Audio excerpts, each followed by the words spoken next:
গ্রেপ্তার করা সাবেক প্রধান বিচারপতি এবিএম খায়রুল হককে সিএমএম আদালতে আনা হয়েছে। এই মুহূর্তে সেখানে আছেন সহকর্মী রাব্বি হোসেন। সরাসরি চলে যাচ্ছি তার কাছে। রাব্বি, মামলার অভিযোগ সম্পর্কে একটু বিস্তারিত জানাবেন।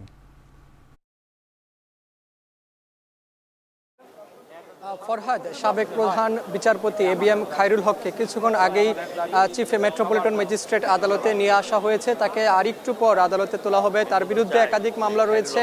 যাত্রাবাড়িতে একটি হত্যা মামলায় তিনি আসামি রয়েছেন। এছাড়া আমরা দেখেছি যে শাহবাগ থানার মামলা রয়েছে, তার বিরুদ্ধে নারায়ণগঞ্জের ফতুল্লা থানায় মামলা রয়েছেন এবং এখানে কঠোর নিরাপত্তা ব্যবস্থা জোরদার করা হয়েছে। কারণ দেশের ইতিহাসে এবারই প্রথম কোনো সাবেক প্রধান বিচারপতি গ্রেপ্তার হয়ে আজকে আদালতে এসেছেন।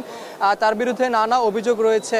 তত্ত্বাবধায়ক সরকার বাতিলের রায় দিয়ে তিনি রাজনীতিতে একটি বিতর্ক সৃষ্টি করেছিলেন এবং এই সাবেক রাষ্ট্রপতি জিয়াউর রহমানকে স্বাধীনতার ঘোষক নন এই রায় দিয়ে তিনি এই বিচার অঙ্গনে বিতর্ক সৃষ্টি করেছিলেন বলে দাবিও করছেন এখানকার বিএনপিপন্থী আইনজীবী যারা রয়েছেন। এর আগে রাজনৈতিক দলগুলো দাবি করেছেন। পাশাপাশি তিনি এই সাবেক প্রধানমন্ত্রী খালেদা জিয়াকে তার ক্যান্টনমেন্টের বাসায় আপিল বিভাগে শুনানি ছাড়াই তিনি রায় দিয়েছিলেন সেই বাসা থেকে বের করে দেওয়া।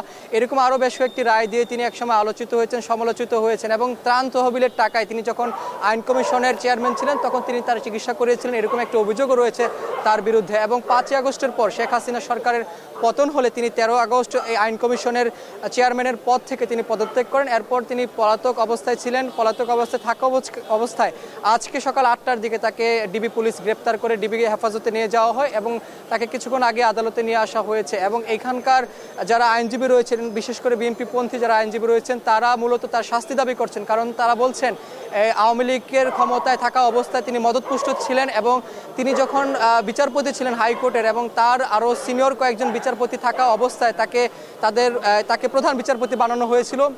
এই কথাগুলো তারা বলছেন এবং তারা সর্বোচ্চ শাস্তি দাবি করছেন। এখানকার আইনজীবীরা রয়েছেন, পাশাপাশি রাষ্ট্রপক্ষের আইনজীবীরা এখানে আদালতে উপস্থিত হয়েছেন। তবে তার পক্ষে কোনো আইনজীবী আজকে আদালতে তার শুনানিতে দাঁড়ায় কিনা সেটি আমরা পরবর্তীতে বলতে পারবো। এবং এখানে তাকে কিছুক্ষণ আগে যেহেতু আদালতে নিয়ে আসা হয়েছে, তবে তার কোন কোন বিষয়গুলো আদালতের কাছে রাষ্ট্রপক্ষের আইনজীবীরা তুলে ধরেন সে বিষয়টি আমরা পরবর্তীতে জানতে পারবো।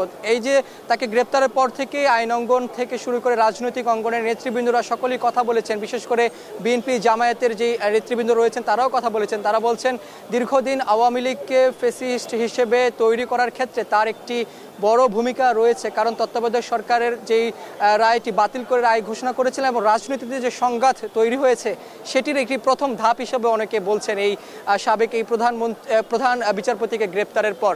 যেহেতু দেশের ইতিহাসে এবারই প্রথম কোনো প্রধান বিচারপতি গ্রেপ্তার হয়ে আদালতে আসছেন, যার কারণে এই আদালতের যে পরিবেশ সেটি এখন পুরোটাই নিরাপত্তা বেষ্টনীতে রাখা হয়েছে। কিছুক্ষণ পর যখন তাকে আদালতে তোলা হবে আমরা আরও বিস্তারিত জানাতে পারবো সুনির্দিষ্ট আসলে কোন কোন অভিযোগ রাষ্ট্রপক্ষের আইনজীবীরা আদালতের কাছে তুলে ধরেন। এই ছিল আমার কাছে সবশেষ খবর।